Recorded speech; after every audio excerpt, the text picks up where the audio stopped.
For some people, when they move from one home to another, perhaps to another town or state, they may have a desire for a spiritual community in their new place. That was the case when we moved from Colorado to Oregon a few months ago. I am a practicing religious science minister. Religious science is part of New Thought, which also includes unity and divine science, among others. My research indicated that while New Thought churches were available in our new neighborhood, I was most attracted to the Unitarian Universalist Fellowship, UU. As I explored the possibility of this becoming my new church home, I came across some interesting facts that I saw as positive links between religious science and Unitarian Universalism. This video is a result of what I discovered. Unitarianism and Universalism joined together as an association in 1961. But the roots of this merger go back much further into history, to the Reformation and back to early Judaism and Christianity. It's only been over the last 2 centuries that the sources have expanded to include ideas from Eastern religions and Western scientific humanism. There is mention of UU's partner churches in Transylvania, the British Isles, the Philippines, and India. Unitarian Universalism is respectful of the past, but not limited to it. 2 of the early founders of the Unitarian movement were Theophilus Lindsey, an English minister who began holding services in 1774 in London, England, and William Ellery Channing, who began giving impassioned Unitarian sermons in 1819. He was an apostle and founder of American Unitarianism and an influence on the Transcendentalist movement, although he apparently did not get personally involved. Perhaps the most well-known Transcendentalist, Ralph Waldo Emerson, born in 1803, was raised as a Unitarian and became a minister. However, he left the pulpit not long into his appointment and went on to become one of the founders of the Transcendentalist movement, a writer and philosopher, and a major influence in America and in the lives of many religious scholars, including Ernest Holmes, the founder of religious science. We'll come back to this Emerson-Holmes connection in just a moment. Unitarian Universalists have often been referred to as liberal Christians, and though the stated doctrine is not attached to particular beliefs and is said to be one of deeds, not creeds, in the beginning UUs leaned heavily on the Bible as a text of learning. Now the Bible is but one source of many. The UU philosophy has also been called a religion of reason by its supporters and leaders. In the UU Pocket Guide, I found this brief explanation about what UU means. Unitarianism, we spring from one source, in other words, God is one being, and Universalism, which means we share a common destiny. The souls of humanity will eventually find reconciliation. Beliefs change, and UU continues to evolve. The members of Unitarian Universalism declare it to be a non-creedal faith, and yet Unitarian Universalism is a religious community, a spiritual community. Its members bound together by shared moral values and guiding principles, and with people who are all on their own spiritual paths. It is truly a liberal religion. The UU path is one of service and action, and doing so with other like-minded people. People who have questioned their beliefs. People who have made changes to their spiritual path because the answers came up short or weren't enough to fill the soul's void open to inspired inquiry. These are a people who choose to be in covenant with a congregation, meaning UUs travel together through all that life brings, and don't walk away when things get tough or challenging, or the answers don't come as fast as one desires. The covenant connects the congregation and challenges everyone to work through the difficulties and disagreements. One member wrote that UU's great covenant is to dwell together in peace, to seek the truth in love, and to help one another.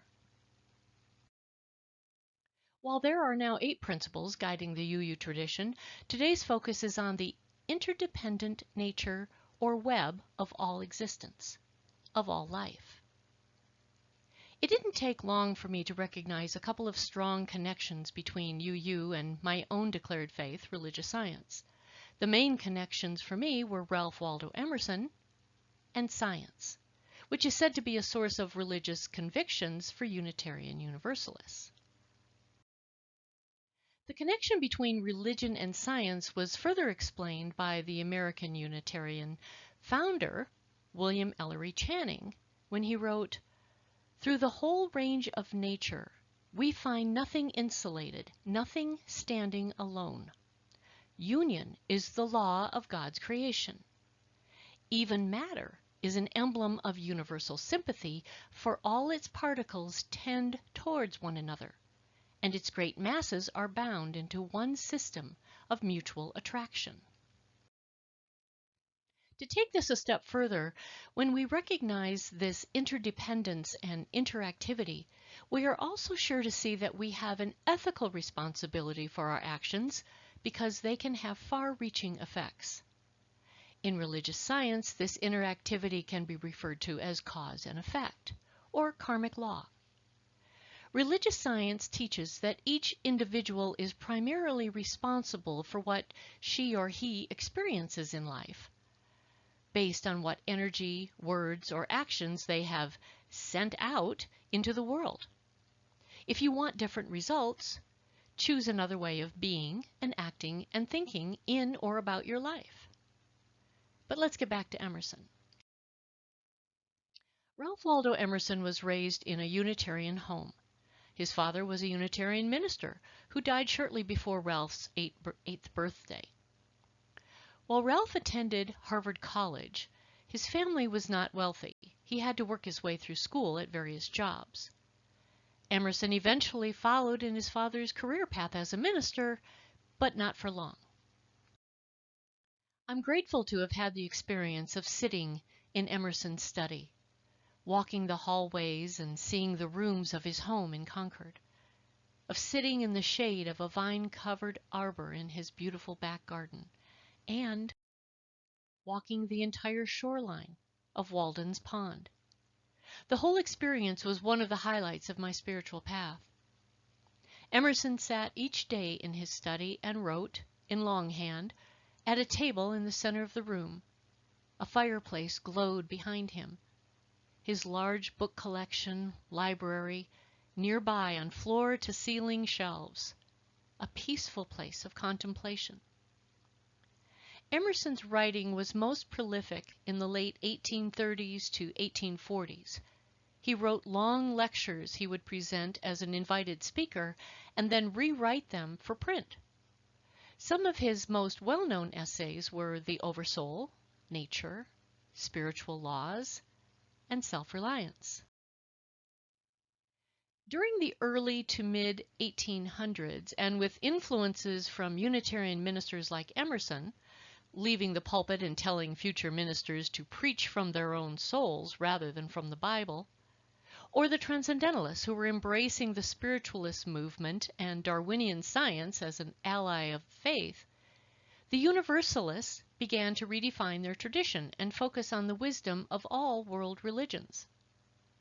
Unitarians were making similar changes and often working alongside the Universalists. Yet, while members were studying global faiths and contemporary science of the mid-19th century, it would be another 100 years before they joined in association with one another. I'm not going to cover all of Emerson's biography. However, he experienced the grief of multiple family deaths. It very much impacted him. Brothers, sisters, his parents, his first wife, and one child. His own health was often challenged. He moved around quite a bit between Europe and the eastern United States, finally settling in the Boston-Concord area. Emerson died from pneumonia in April 1882, and is buried in Sleepy Hollow Cemetery. His influence and writings continue to impact the minds and hearts of individuals around the world. Meanwhile, a young boy named Ernest Holmes was born 5 years after Emerson's death. Holmes was raised as a Baptist, but his parents were not ordinary Baptists.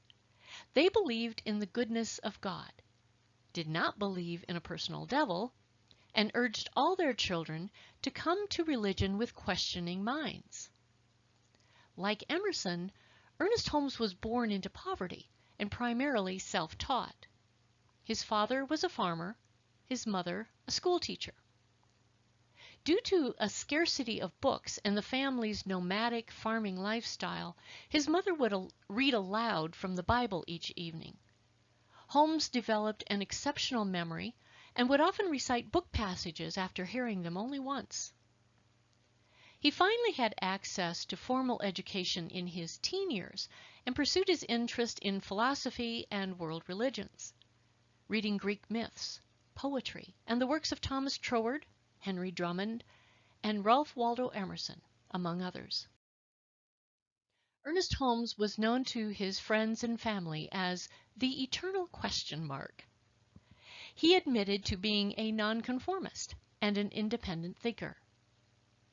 He moved to Boston in 1905 at the age of 18. For the next 2 years, he worked and went to local churches with his aunt. He questioned everything he heard. Then, in 1907, he discovered a copy of Emerson's essays and read it cover to cover in 2 days. It was in Emerson's writings that Holmes' ideas about spirituality and God took root. He later said, "Reading Emerson was like drinking water to me. I have studied him all my life." Reading Emerson for the first time, the first half-dozen lectures or essays, gave me a realization that in a certain sense, every man has to interpret the universe in terms of his own thinking and personal relationships, and that in order to do it, he has to have faith and confidence in his own interpretation. Holmes' discovery of Emerson led him to study literature, art, science, philosophy, and religion. As his understanding grew and he became more confident around others to express the thoughts he had about those writings, he developed and embodied these 3 ideas. We are our own spiritual authority. There is a godlike essence in every person. There is some kind of connection between our thoughts and what happens to us. Holmes went on to study the work of Christian Science, but instead became a divine science minister. He also studied with Emma Curtis Hopkins. He was Emma's last student. Through these studies, he began to develop his ideas about prayer, spiritual laws, universal principles, and positive affirmations. Eventually, Holmes brought it all together in a published work called The Science of Mind in 1926. It was a textbook, and it was republished in 1938. This textbook was the foundation of the religious science philosophy. Holmes never intended to start a new religion. The Institute of Religious Science and Philosophy was formed as a teaching organization in 1935. Due to Holmes' well-connected wife, Hazel, and well-known friends such as Norman Vincent Peale, Holmes began speaking in Los Angeles to share his ideas in spiritual philosophy. Holmes utilized radio and television and Sunday theater live presentations. Crowds attended and grew to thousands each Sunday. Chapters of the Institute began forming across the country to teach from the textbook and develop ministers and practitioners of this teaching. These chapters became churches, and by 1949 there were 60 churches of religious science across the country. Since that time, the organization has gone through name changes, splits, reunions, and growth. Today, New Thought is the general term that includes religious science, unity, agape, and divine science churches and study groups. Religious science is still taught from the Science of Mind textbook, as well as from Holmes's other many works, plus contemporary, past and present, spiritual teachers such as Wayne Dyer, Louise Hay, Marianne Williamson, Deepak Chopra, Eckhart Tolle, and more. Holmes never retired, but continued writing until his death in April 1960. Holmes was so influenced by the writings of Emerson that Holmes mentioned Emerson by name 16 times in the textbook. Those references provide much substance and connectivity between Science of Mind and Emerson's early philosophy. Here are just a few of the similarities I want to share, starting with friendship. Holmes describes it thus: in order to have this friendship enduring, true, really worthwhile, and a thing of beauty, we should cultivate an attitude of friendship toward everybody and everything. The one who has learned to love all people will find plenty of people who will return that love. I would add Emerson's advice, be a friend to have a friend. Emerson offered the belief in a personal divinity, one mind, residing within each of us. Holmes does the same. He wrote, "Our images of thought arise from within a medium in which both the one who sees and that which is seen exist in a state of inner unity. God exists in everything. God exists in me. And because God exists in me, I am able to recognize other beings in whom God exists. Spirit is the medium through which I am conscious of myself, of others, and of my environment." Meaning, a perception of oneness. One God or divine intelligence, one power, life energy, creative force. Many religious scientists began their faith journey in Christianity or other belief systems until it no longer filled their soul's longing. But the idea of one God is common to many faiths. In religious science, this God is not a person. I think of it as a divine energy or intelligent life force of all that exists and that is in everyone, all life. Others may call it love, spirit, God, or universal flow. In religious science, we often teach the principle of unity, that we are drops in the ocean. At the same time, each drop has all the characteristics of that larger body, only on a smaller scale. The ocean is in each drop. Thus, humanity has all the characteristics of the Creator or divine intelligence. Spirit is in each person, yet each person is not the allness of God. Out of the one, a variety of many have come. Even as diverse as life is, we are united in the atmosphere of spiritual oneness. When writing about how all thought is creative, positive or negative, for good or not good, and how thought creates a kind of mold that sets into motion a power to bring it into existence what your true desire is, Holmes also said, "Ignorance of this excuses no one from its effects, for we are dealing with universal law and not with whimsical fancy." Some phrases heard in religious science include, "What you focus on grows," "Thoughts are things," "What you think about comes about." Everything is created twice, first in thought, then in form. What you've thought and done has created your life as it appears up until now. If you want something different, think new thoughts. When praying or thinking for some kind of feeling, the emotional state matters, the feelings and motive behind those thoughts and words. Also, we don't need to figure out everything before we make a decision to create something. As a practitioner friend told me several years ago, Carla, your job is to state the what of your desires, what you want to create.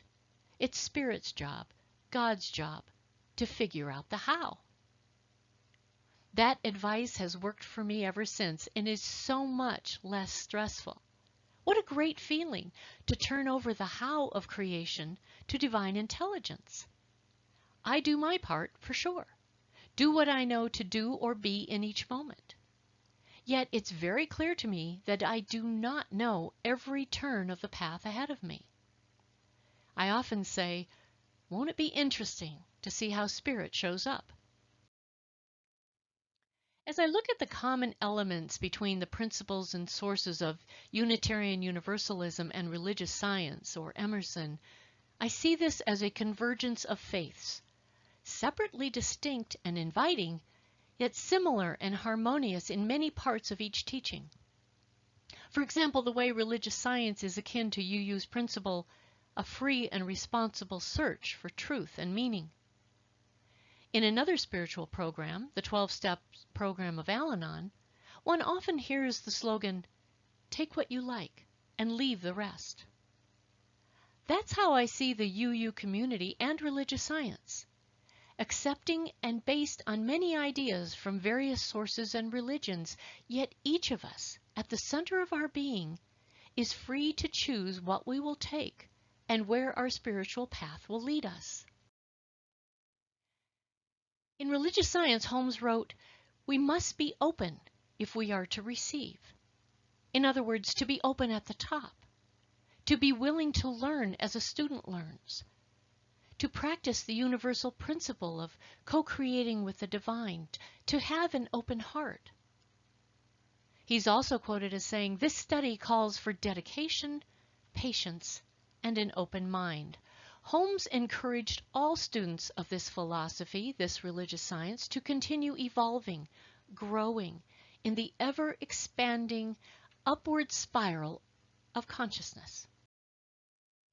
A phrase credited to Holmes that I often used to open each Sunday morning church service was this: "The philosophy of religious science is nothing new to the world. It is rather a synthesis of the greatest concepts that have ever come to the mind of humankind: the laws of Moses, the love of Christ, the ethics of the Buddha, the morals of Confucius, and the deep spiritual realization of the Hindus all find an exalted place in the philosophy of religious science." I find that statement of religious diversity so freeing from any one particular doctrine, and also bearing great responsibility. As a student of this philosophy, I must do my part. I must explore, search for truth and meaning, and expand my consciousness to be the best and highest expression of my divine self. That, to me, is the most beautiful and fulfilling way to live.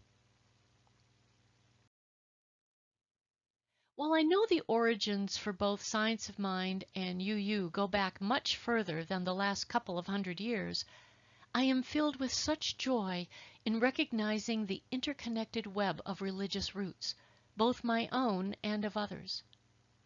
I grew up in a Christian home, went to a parochial school through 8th grade, became agnostic as an adult, and until I found religious science almost 30 years ago. I'm interested in what other religions teach, and am happy to have dialogue with others about their faith. I have found UU members and leaders to be open to the same dialogues. I'm not here to convert you, nor be converted. This community, this UU community, declares itself to be a safe place for people of different faiths, or who feel different, to come together on the spiritual journey, or to work together for humanity's betterment. This is a great place to put both heart and hands toward service for a grander good. I find this spiritual path an exciting and endless journey, and one that can be done in union with other like-minded seekers. What better way to use our time on earth than to nurture and expand the search of truth and meaning in the interdependent web of this beautiful life? For truly we share one God, one destiny. In closing, I'd like to share a verse written by Reverend Mary Catherine Morn, who's the president and CEO of the Unitarian Universalist Service Committee. Beauty awakens and admonishes us. We are here in religious community not to hide from the anguished cries or the tender lullabies. We are here in religious community not to protect our hearts from breaking. We are here together to borrow courage for the task of coming alive. We are here so that together we might heed the admonitions of beauty, answer the call to create, protect, and preserve. Namaste, and so it is.